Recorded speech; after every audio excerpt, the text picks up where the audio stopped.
Here's another interesting story that I experienced when I was driving a cab in Austin, Texas.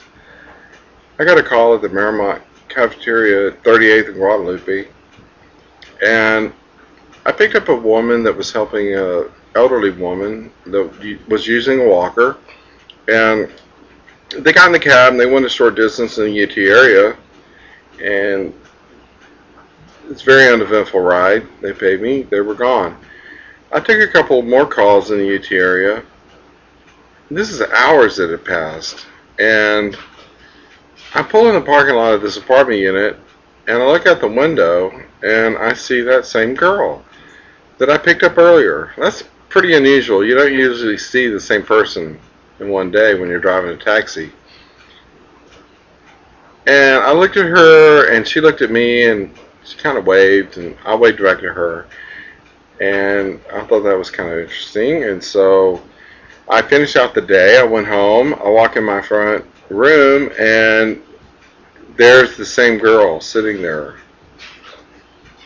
The same girl that I picked up earlier that I saw at the apartment unit. And immediately wanted to know, what are you doing here? And she was looking for a room. And we were advertising for a roommate in the paper, and she was looking for a room, and that's why she was there. And so I met with my current roommate, and I told him, I said, this is fate, this is destiny, uh, this was meant to be. And he told me, he said, well, I already told someone else they could move in. And I thought, oh, that blew the whole thing. I couldn't believe it.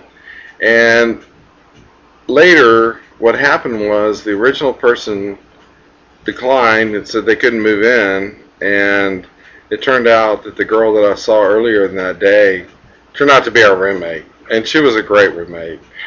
And I just thought it was really interesting the way it all transpired.